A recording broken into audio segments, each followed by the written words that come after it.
Shalom, shalom. Shalom, shalom. First and foremost, giving all praises, glory, and honor. And to Yahweh Bashim El Shah Bashim Hakudash, giving double honors to our apostles and elders of Great Millstone. Shalom, salutation to all you sincere Akims across the four winds, pushing this truth for sincerity of heart. I am your fellow servant, Kasama God from DC camp, and I'm coming at you through the spirit and power of Yahweh Bashim El Shah Bashim Hakudash to feed the elect. And this video I want to go into again prophecy, countdown to World War III. And I think that this is very important. This is very important news that came in a couple of days ago, and this is out of wearethemighty.com. It says these 13 photos of U.S. troops with enemy flags show some traditions never die. Okay. It says we are the mighty. It says now mighty trending. U.S. has been losing simulated war games against Russia and China. Okay, very important. Very important. They have simulations of war games that they do all the time. It's not 100% accurate, but it's accurate enough when you would know if you would get your ass kicked. You know, and basically America has been running simulations going to war against potential of going to war against China and Russia, and they get overwhelmed because first of all, man, you're talking about the sheer numbers of the Chinese soldiers. They just have more soldiers in their armies because it's about 1 billion of them. And so they just got more bodies. And then their technology is definitely ranked A+, because they've been able to gain a lot of technology from the U.S., not only from cyber attacks, because China's pretty good on that, man, getting into your computers and stealing your information. And then you also have actors like Joe Biden and all these other politicians that have sold weapons, secrets to these nations for money, while they was in their seats as senators and all this other stuff. So they all crooks and crooked politicians. So they helped strengthen and of course with the economy, everything being imported to China, all the manufacturing being made in China. So China's really risen to a very, very high level economically and militarily, as well as Russia. Russia's always stood strong on its own with their own resources, the gas pipe, Nord Stream, I think it's called Nord Stream 2. So they've even with exceptional sanctions that America put on Russia, they've always been able to survive making deals with China, Iran, those nations have large economies. So now we talk about the military aspect, man. I mean, this is what it states. It says in war games simulating an high-end fight against Russia or China, the U.S. often loses. Two experienced military war gamers have revealed. In our games, when we fight Russia and China, blue gets its ass handed to it. David Ochmanek, a RAND warfare analyst, explained at the Center of a New American Security on March 7, 2019. Breaking Defense First reported, U.S. are typically color-coded blue in these simulations. Right? It says we lose a lot of people. We lose a lot of equipment. We usually fail to achieve our objective of preventing aggression by the adversary, he said. U.S. stealth fighters dies on the runway. It says at the outset of these conflicts, all 5 battlefield domains, land, sea, air, space, and cyberspace, are contested, meaning the U.S. could struggle to achieve the superiority it has enjoyed in the past. An F-35A Joint Strike Fighter chief crew watches his aircraft approach. Okay, but that's about it, though. So basically, all the simulations, they're getting their ass kicked. You know what I'm saying? So that lets you know right there that America knows they're in trouble. Now, they're going to need a coalition with the beast. That's why, because America, which is in the Bible is known as the virgin daughter of Babylon, the woman that rides on on the beast with the 10 horns. It's the beast is talking about NATO. It's talking about the EU putting the right hand of the EU, which is NATO, So they're gonna need to ally themselves with NATO to fight this fight, this Third World War. Okay, because the scripture tells you that there's a Third World War coming. This is Revelation chapter 11, verse 14. It says the second war, or war, right? The Second World War is past, and behold, the third war, or the third war, cometh quickly. So the simulation right there is for the Third World War. Okay, it's for the Third World War. So, and they realizing they getting their ass kicked. That's why it's gonna go nuclear really fast. I mean, I believe through the spirit that war is gonna start off as a conventional war, with new weapons, but it's quickly gonna escalate to a nuclear war, over there in the. It's gonna be conventional warfare in the Middle East, and then it's gonna quickly escalate to a nuclear warfare according to the scriptures, and then that's when all bets are off at that point, and that's when respective lands according to the scriptures are gonna be totally wiped out, such as Babylon and also the land of Israel, according to the scriptures. Jeremiah 4:19, it says, my bowels, I'm pain at my very heart. My heart maketh a noise in me. I cannot hold my peace, because thou hast heard, O my soul, the sound of the trumpet, the alarm of war. And that's where we are, us as prophets. When we see that, that's the alarm of war. So we got to warn our people. Okay, we got to warn our people, so-called Negroes, Hispanics, Native Americans, the hopeful elect out of the nation of Israel, to get your house in order. Get your house in order. Strengthen your faith. Get rid of all carnal attachments. Just be more spiritual, man, and be ready to be on the move, and be prepared for some wild craziness to go down. I mean, there's been major evils in the history of humankind, but the level of evil that's coming down the pipe has never been seen before. It's going to be the worst thing that you've ever seen, you've ever experienced. You just hope to get out of it, with your life. That's the only thing that you're gonna hope to get out of here with. It's your life. Everything else, ain't none of that stuff gonna matter, man. So just be prepared, man. It's gonna get nasty. Isaiah chapter 9 and 5. It says, this is for every battle of the warrior is with confused noise and garments rolled in blood. Right, that was ancient warfare, which was done with shields and bucklers, horses, and that kind of stuff. And it says, but this shall be with burning and fuel of fire. But this conventional warfare now is with burning, missiles, different types of missiles. I mean, supersonic missiles and all types of stealth weapons. I mean, I seen this angel. I say this angel. What's the term I'm looking for? The scripture says Satan and his angel. Wait, it's one of Satan's angels. This weapon, I forgot. I think it's the B12 stealth. That thing look crazy, man. I'll make a quick video about that. About that aircraft called a B. I think it's B12 new generation. That thing look crazy, man. Look like a bat.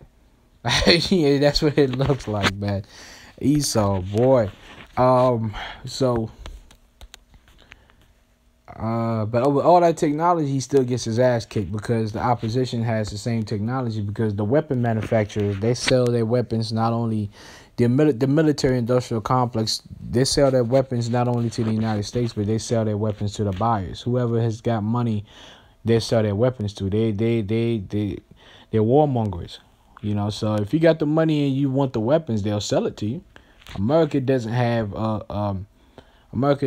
monopoly on the weapons sales. They buy weapons. Just America's willing to put more money towards buying weapons than most other nations. Most other nations for a while were just worried about agriculture and boosting up the economies, but they understand that now it's not the time for that. It's the time for war.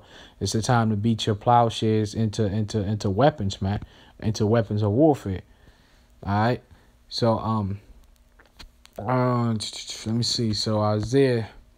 Now let's get to China. Because somebody said, well, how do you know China ain't gonna be a part of it? Yeah, it's scriptural. I'm gonna show you. China is a big major player in the Star Wars war, and it's always been in the scriptures. First, we want to find out who are the Chinese. All right, the Chinese in the scripture are the Moabites. Okay, they're known as Moab. So now this is Isaiah 15:1. It says the burden of Moab, because it in the night of Moab is laid waste and brought to silence, because in the night of Moab is laid waste and brought to silence. So now you want to focus on the word okay? So let's focus on the word of Moab. So now what we want to do is we want to go to Isaiah chapter 22, verse 6. I always brought this out. Of course, Elam and the so-called Persians, Iran, right? It says, Isaiah 22:6, it says, in Elam bear the quiver. You know what the quiver is, right? It says, with chariots of men and horsemen, right? And uncovered the shield. So you have the quiver, you have the arrows, you have the shield. But it's clearly talking about an alliance here, right? Remember, this is a prophecy. All right. Now, what you want to do is, let's go to tools. So who is Because remember, we read earlier, of Moab. Who is Okay, so we go right here. So when you pull it says what? Same as, see, fortress, right? It means fortress, a place in the Syrian, also one in Moab. So it's the one in Moab. And it says fortress. When you go to online, it says what? Wall. Okay, wall, fortress. Listen, there's no coincidence. There's a reason why there's a particular nation that's always been attached to this thing called the Wall of China, the Fortress of China. The Wall of China is well known, okay, from the Ming Dynasty, Great Wall. Okay, that was, it's omen. Is omen. Of Moab is China. The Moabites are the Chinese. And they did these things in their history, so that when we, the Israelites, read the scriptures, we would know who they are. So that's another way of knowing who a Moab is, and who the Chinese are, which they're the Moabites. Okay, and in that scripture in Isaiah 22:6, it shows they're going to be having an alliance with Elam, which is Persia. Okay, to fight against who? To fight against Babylon, man. And then you're going to have, of course, Russia in the mix. So let's do this. Let's go to Revelation 20:8. Let's pull that up. Okay. So this is where Russia comes into play. Revelation chapter 20, verse 8. As a matter of fact, let's start at 7. And when the 1,000 years are expired, right? The 1,000 years is talking about the so-called Dark Ages. The 1,000 years from Constantinople to till the Renaissance. Which is about 1,000 years. That's when the Caucasian race, or the Edomites, were pretty much in subjection. Okay, they were not in rulership. They're at the very bottom. They were living in, a lot of them were living in caves. A lot of them were servants. They weren't prominent. Being an Edomite, they just were not prominent at that time. For 1,000, they got pretty much sealed away. Mentally, they got sealed away. Okay, their creativity and wickedness pretty much got sealed away. So verse 7, it says, and when the 1,000 years expires, Satan shall be loosed out of his prison. So the Satan right there is not talking about a spiritual demon Satan. It's talking about a physical counterpart. It's talking about a nation, the Edomite nation. Okay, so after that 1,000 years, that's what they had, the Renaissance, the rebirth, meaning the rebirth. Why? Because prior to Constantine, about the pagan Roman Empire, which all the Caesars, Julius, and that was a great time in their history. And then they had to fall and come back 1,000 years later, in the rebirth in Europe, Spain, the Club of Rome, Bourget's family, that history, right? And that's how they got out of their prison. Verse 8, and shall go out to deceive the nations, which that's what's been going on since the Renaissance.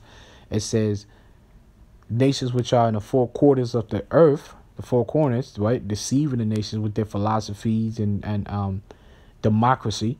And then it says Gog and Magog. When you look at the location in the ancient map of Gog and Magog, it's modern day Russia. Gog and Magog, to gather them together to battle. What battle? The Third World War. The number of whom is as the sand of the sea. All right, because you got a lot of military, like I said, a lot of able bodies. You know, when it comes to warfare, there's gonna be a lot of bodies, man, ready to die in this war. Okay, so yeah, man. This thing is going down. I'm going to close out with this. This is 2 Ezra chapter 16, verse 1. Woe be unto thee, Babylon, a.k.a. the United States of America, and Asia, a.k.a. Moab, Chinese, right? It says, woe be unto thee, Egypt, right? Egypt, you know, with that Egypt, that's talking. It's not talking about Egypt as far as like the country named Egypt. Right? It's talking about their land, the Ham land.